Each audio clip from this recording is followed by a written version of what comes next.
présidentielle 2017. Mes chers compatriotes de métropole et d'outre-mer, ne renoncez jamais à cette dignité. L'événement politique est dans la matinale d'Europe 1. Vous écoutez Europe 1, il est 8h12. Suite de cette matinale spéciale présidentielle, invitée Marine Le Pen, vous répondez à présent aux questions de Fabien Namias. Bonjour Marine Le Pen. Bonjour. Mais tout d'abord, peut-être pour terminer, une précision que vous devez apporter à Thomas Soto sur la fin de l'entretien. Voilà, sur le tableau Sur la de bord croissance. des prévisions de croissance. Donc, on prévoit 1,3% de croissance en 2017 pour monter en puissance jusqu'à 2,5% en 2022. 2,5, donc en 2022. 1,1 de plus que la prévision de l'OCDE. Et je vais vous expliquer pourquoi. Parce que si on rend 1,3% en 2017 pour monter en puissance, 2 en 2018, 2,1% parce qu'aucun institut sérieux ne se risque à faire des prévisions à 5 ans de croissance. 2,3% en 2020, mais ils ont raison parce que leur politique n'est pas sérieuse, parce que c'est celle qui est appliquée en France depuis 20 ans et que c'est celle qui a créé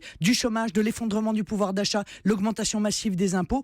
Moi, je suis désolé, mais je rends 25 milliards d'impôts aux entreprises et aux particuliers et croyez-moi, ceci a aussi une influence évidemment vous avez retrouvé sur le la chiffre de la croissance. croissance, c'est dit, place à Fabien. Le chiffrage est précisé. Marine Le Pen, quel conseil vous a donné Vladimir Poutine que vous avez rencontré vendredi à Moscou? Je ne suis pas parti chercher des conseils. Moi, je ne fais pas comme M. Macron et M. Fillon quand ils vont voir Mme Merkel. Je suis parti discuter de la situation du terrorisme et de la lutte contre le terrorisme et de la nécessité de la coopération des grandes nations pour pouvoir mettre en œuvre cette lutte contre le fondamentalisme islamiste. J'étais 3 jours avant au Tchad où j'ai rencontré le président Idriss Déby avec lequel j'ai eu la même conversation, car je crois encore une fois qu'il faut que nous nous tournions vers l'ensemble des nations qui mènent une lutte radicale contre le terrorisme islamiste. C'est le seul moyen de pouvoir apporter de la sécurité à notre pays. En amont, en aval, il faudra évidemment régler les problèmes de sécurité en France, ce qui aujourd'hui n'est pas le cas. Néanmoins, il vous a reçu, semble-t-il, avec bienveillance. Et est-ce que vous l'interprétez comme un signal en votre faveur? Il dit lui-même, en s'adressant à vous, je sais que vous représentez un spectre politique européen qui se développe assez rapidement. C'est un signal bienveillant. Je pense qu'il faut être totalement aveugle pour ne pas voir que effectivement c'est le grand retour des nations auquel on assiste dans le monde, d'ailleurs pas seulement en Europe. C'est le retour des peuples, c'est le retour des nations, c'est le retour d'une forme de protectionnisme intelligent dont on parlait tout à l'heure, de patriotisme économique.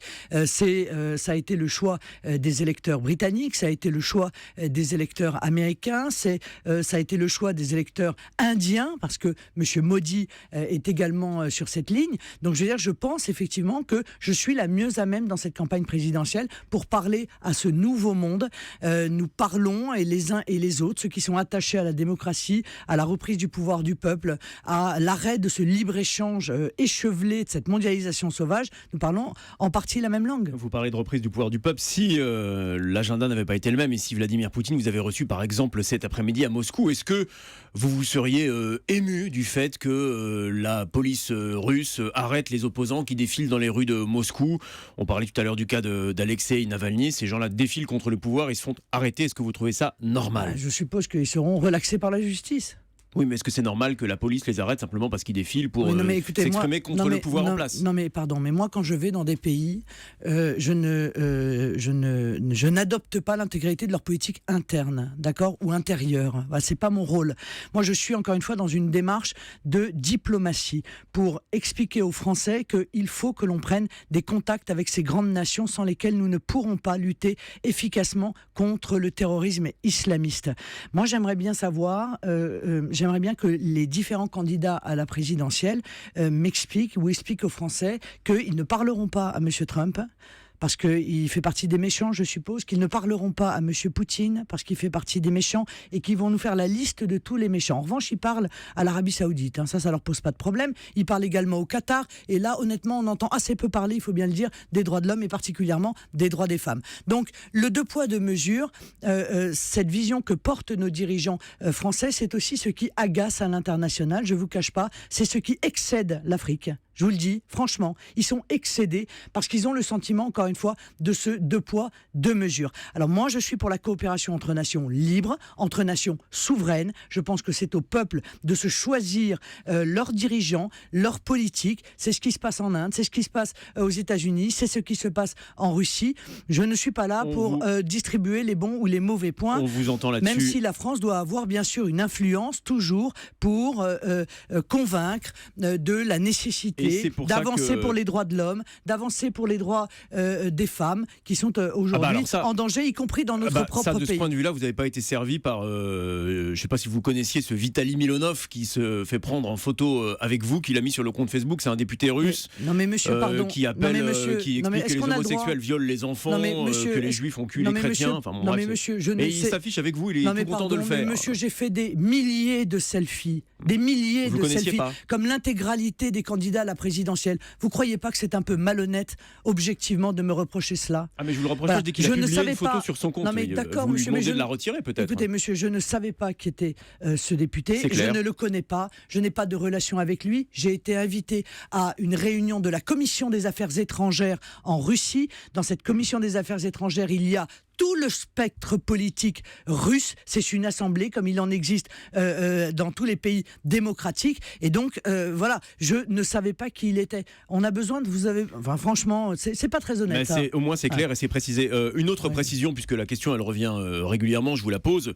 La Russie participera-t-elle d'une manière ou d'une autre au financement de votre campagne? Est-ce que vous avez un prêt quelconque venu de la Russie ou d'une banque russe? Non. Et d'une banque étrangère? Évidemment, obligatoirement. Pardon, mais on m'empêche d'emprunter auprès des banques françaises et on fait mine de me reprocher d'aller chercher un prêt auprès d'une banque étrangère. Alors je fais comment? Quelle banque étrangère, puisque là on est... Mais je vous le dirai quand ce prêt sera signé, cher monsieur. Mais là pour l'instant, tous les prêts ne sont pas bouclés. Le financement de votre campagne n'est pas bouclé auprès de quelques banques que ce soit, encore aujourd'hui. Pas encore. Les banques françaises ont refusé de vous prêter. Les banques françaises ont refusé de me prêter. Elles ont prêté à l'intégralité des candidats à la présidentielle, sauf à moi. Quelle leçon tirez-vous des échecs politiques de Donald Trump, qui a échoué sur le Muslim ban, qui a dû renoncer à abroger la réforme santé d'Obama juste avant le week-end? Est-ce que finalement c'est une limite au volontarisme politique dont vous vous revendiquez? Bon, écoutez, 100 fois sur le métier, remettez votre ouvrage. Je suppose qu'il va retravailler sa loi, j'en sais rien. Enfin, c'est pas mon problème, c'est le problème des Américains, pardon. Est-ce que c'est pas le signe que toutes les promesses ne peuvent pas être tenues une fois qu'on est arrivé au pouvoir? Trump a été élu sur des promesses de rupture, des promesses de lutte contre le système, et aujourd'hui on voit qu'il est rattrapé par ce système. Écoutez, je ne sais pas. En l'occurrence, je pense que c'est un problème d'accord entre les républicains. Enfin, tout ça, ça s'appelle de la politique. Il y a des discussions, il y a des négociations au sein des mouvements. Je pense que c'est ce qu'il va faire. Mais encore une fois, ça concerne la politique interne américaine. C'est leur problème, c'est pas vraiment le nôtre. Vous l'avez dit tout à l'heure, Benoît Hamon rencontrera Angela Merkel cette semaine. Ça a été le cas de François Fillon, ça a été le cas d'Emmanuel Macron. Pas vous. Vous demandez à la voir d'ailleurs au passage, Angela Merkel? Non, je ne demande pas à la voir. Merkel. En même temps, d'ailleurs, il paraît qu'elle a fait savoir qu'elle ne vous recevrait pas. Un des conseillers, écoutez, ça tombe bien pour une fois qu'on tombe d'accord. Un des conseillers de Madame Merkel a dit: nous aimons beaucoup recevoir Monsieur Macron parce qu'il nous dit ce qu'on a envie d'entendre. Vous souhaitez, il y a des élections en Allemagne au mois de septembre. Est-ce que, dans la perspective de l'Europe que vous souhaitez construire, en tout cas des réformes que vous souhaitez mener en Europe, est-ce que vous pensez que Angela Merkel doit perdre les élections? Est-ce que vous souhaitez sa défaite? Ce que je sais en tout cas, c'est que la politique qui a été menée par Angela Merkel a eu des conséquences très lourdes sur notre propre pays. Ça a été le cas évidemment pour cette politique d'austérité qu'elle cherche à imposer à l'ensemble des pays d'Europe, qu'elle a d'ailleurs réussi à imposer à la Grèce avec des conséquences cataclysmiques, que ce soit en matière de dette, en matière de récession, d'effondrement du pouvoir d'achat. Les Grecs aujourd'hui sont payés pour partie avec des bons de consommation. C'est quand même pas non plus un progrès social majeur. Bon. Et puis, néanmoins, si vous êtes élu chef de l'État et qu'elle est réélue au mois de septembre, vous devrez discuter avec elle. Laissez-moi terminer ma phrase. Et puis, elle a eu, évidemment, elle a fait des choix dramatiques en matière d'immigration. Elle a accueilli 1,5 million de migrants. Or, comme il n'y a plus de frontières intérieures entre nos pays au sein de l'Union européenne, elle en a perdu 500 000 de vue. Je suppose qu'ils sont partis s'égayer dans l'ensemble des autres pays. Mais elle est une dirigeante. si elle est réélue, évidemment, c'est avec elle que je discuterai et c'est avec elle que j'engagerai avec les autres pays une négociation, notamment sur la monnaie. C'est la raison pour laquelle, d'ailleurs, j'ai dit que dans mon calendrier de négociation avec l'Union européenne, où il y a un certain nombre de sujets très lourds, très importants à aborder, vous attendrez les élections allemandes. J'attendrai, mais ce qui ferait d'ailleurs que votre référendum n'aurait lieu qu'au mois de mars, si je calcule bien dans le calendrier. Non, mais je discuterai, dans le cadre de la négociation, j'engagerai une négociation sur la monnaie, en attendant, évidemment, d'avoir le résultat non seulement des élections allemandes, mais aussi des élections italiennes. J'en viens à un point important de votre projet, Marine Le Pen. Il concerne le droit du sol. Vous souhaitez revenir sur ce droit, qui est aujourd'hui un principe fondamental en France. Le droit du sol, c'est-à-dire naître sur le territoire français, donne le droit et l'accès à la nationalité française. Concrètement, aujourd'hui, 27 mars, il y a 200 enfants qui vont naître sur notre sol, dont les enfants ne sont pas français, dont les deux parents sont étrangers. Est-ce que, une fois que votre réforme serait adoptée, ils ne deviendraient donc jamais français, ces enfants ? Non, ça n'est pas du tout ce que je dis. Je dis que je réfute et je supprimerai le caractère automatique de l'acquisition de la nationalité grâce au droit du sol.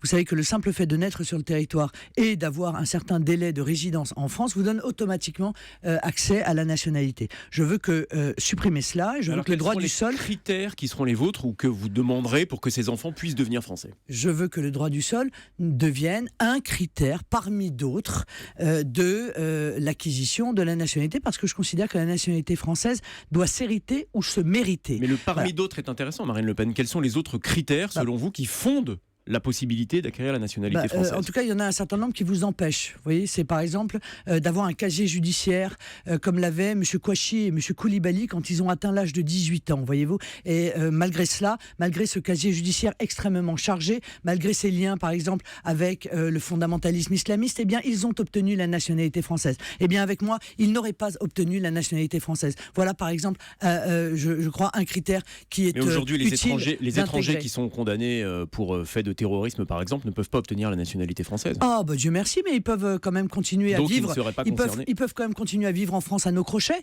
puisque la double peine a été supprimée, vous le savez, par Nicolas Sarkozy et François Fillon lorsqu'ils étaient au pouvoir. Donc on nous oblige à conserver sur notre territoire des gens qui sont des dangers pour nous, et même à subvenir à leurs besoins. Je me souviens même qu'il y a quelque temps, un terroriste marocain condamné, n'a pas pu être renvoyé au Maroc parce que la Cour européenne des droits de l'homme a considéré qu'il risquait je ne sais quoi dans son pays d'origine. Bon, eh bien, il faut arrêter de marcher sur la tête. Moi, mon objectif, c'est d'assurer la sécurité du peuple français, d'assurer la sécurité de nos enfants, et pour cela, je modifierai ces règles qui m'apparaissent tout à fait hors de tout bon sens. Et en quoi, j'en viens à un autre point de votre projet, vous souhaitez supprimer la double nationalité extra-européenne. En quoi est-ce utile ? Qu'est-ce que ça changerait sur le fond, hormis peut-être le symbole politique dans cette campagne ? Qu'est-ce que ça rapporte ? Alors, je rappelle que cette loi ne sera pas rétroactive, par conséquent, elle s'appliquera pour le futur. Oui, je suis pour que l'on choisisse sa nationalité. C'est-à-dire que je ne demanderai pas, pardon, pour être très précis, ceux qui sont aujourd'hui franco-marocains, franco-israéliens, franco-américains, peu importe, vous ne leur demanderez pas de choisir ? Non, je ne leur demanderai pas de choisir parce qu'il n'y a pas de rétroactivité des lois dans notre état de droit, sauf cas très exceptionnels. En revanche, j'appliquerai encore une fois ce choix pour le futur, parce que je pense qu'on ne peut avoir qu'une nation, qu'on ne peut avoir qu'une allégeance, et donc il m'apparaît qu'il faille mettre en œuvre cette mesure. Voilà. Allégeance. Une allégeance à son pays, oui. Une allégeance à son pays, oui. Enfin, c'est pas un gros mot, On a le droit d'avoir une allégeance à son pays. Ça s'appelle le patriotisme. C'est quelque chose qui est tout à fait naturel dans le monde entier. Il n'y a qu'en France qu'il semblerait que ce soit devenu un défaut. Si, par exemple, un enfant, je reprends un exemple concret, une fois votre réforme passée, naît d'un parent étranger, extra-européen, et d'un parent français. Quelle sera sa nationalité ? Il sera français. Mais oui, enfin, ce sont les règles de la filiation. On est français quand un de ses deux parents, au moins, est français. Marine Le Pen, est-ce que vous comprenez les musulmans de Clichy-la-Garenne qui ont organisé des prières de rue ? C'était vendredi à l'heure du déjeuner pour protester contre la fermeture de leur mosquée par la municipalité? En aucun cas, je trouve ça profondément scandaleux. Je pense que c'est en même temps une violation de la loi et une Ouais, mais ils provocation. n'avaient plus d'endroit où prier, c'est pour Non, ça non, qu'ils non, l'ont non, fait. écoutez, non mais c'est alors donc n'importe qui peut faire n'importe quoi au motif qu'il sollicite quelque chose et qu'on lui donne pas. Mais ça va être le chaos, votre France. Voilà, moi ma France, ce sera une France qui sera remise en ordre. Voilà, on peut réclamer des choses, mais quand on les obtient pas, on ne viole pas la loi et on ne fait pas des provocations de ce type. Les prières de rue sont interdites dans notre pays et par conséquent, il faut faire respecter la loi. Mais ils avaient un bâtiment qui leur a été retiré. Est-ce que, par exemple, comme le propose, c'est François Fillon qui propose ça, il peut y avoir des dérogations à la loi 1905 sur la laïcité qui permettraient, par exemple, à l'État de financer le culte musulman des mosquées de manière à éviter ce type de prière de rue? J'y suis radicalement opposé. Voilà, je suis radicalement opposé à ces accommodements que réclame non seulement M. Fillon, mais également M. Macron, qui considère que les municipalités doivent financer les lieux de culte. Je suis pour le respect strict de la loi de 1905. La République ne reconnaît, ne salarie, ne subventionne aucun culte. C'est clair, c'est net, et je ferai appliquer Article cette 2 loi de la loi de 1905 sur la sur lequel laïcité. vous ne reviendrez pas. Parce que, non, pas du tout, parce que c'est cela qui est... la loi sur la laïcité est contournée depuis des années, d'ailleurs, vous le savez. En réalité, des municipalités, par un biais ou par un autre, financent. Tout ça, ça a créé du communautarisme, ça a créé l'effondrement des valeurs auxquelles les Français sont attachés. Eh bien, ils peuvent compter sur moi, là aussi, pour remettre de l'ordre. Que répondez-vous à Emmanuel Macron, qui a affirmé ce week-end, on l'a encore entendu en meeting hier, que vous mentez, Marine Le Pen? Ce sont ses mots. Il dit que vous mentez sur vos promesses, que vous mentez sur l'immigration. C'est un laxiste, hein. Lui il est immigrationniste, il est pour plus d'immigration, il est allé d'ailleurs féliciter Madame Merkel des 1,5 million de migrants qu'elle a accueillis. Moi je suis opposé à l'immigration et particulièrement, il faut bien le dire, à l'immigration clandestine que subit Mayotte, puisqu'il était à Mayotte, et je dis aux Français de la manière la plus claire, on peut régler le problème de l'immigration clandestine. Pour ça il faut avoir des frontières, il faut supprimer les pompes aspirantes de l'immigration. Il faut arrêter avec le droit du sol, avec l'accès au logement pour les clandestins, avec l'aide médicale d'État, avec l'intégralité des aides sociales qui font que, évidemment, la France est une destination privilégiée pour les immigrés clandestins. J'en reviens à Emmanuel Macron, qui enregistre beaucoup de ralliements ces temps-ci. Et l'un des arguments clés de ceux qui se rallient à lui, c'est de dire... Emmanuel Macron, aujourd'hui, c'est le meilleur rempart face à Marine Le Pen. C'est celui qui permettra d'éviter la victoire de Marine Le Pen. Est-ce que vous considérez aujourd'hui que votre opposant principal dans cette élection présidentielle, c'est Macron ? Non, mais j'écoute mes adversaires à la présidentielle et je note que, en réalité, leur seule ligne de conduite, le seul projet qu'ils proposent aux Français, c'est de lutter contre le Front National, quoi. C'est pas de lutter contre le chômage, contre la précarité, contre l'immigration, contre l'insécurité, contre les cambriolages, contre la pauvreté des retraités, contre l'effondrement de l'agriculture. C'est lutter contre le Front National. Tous ils veulent lutter contre moi.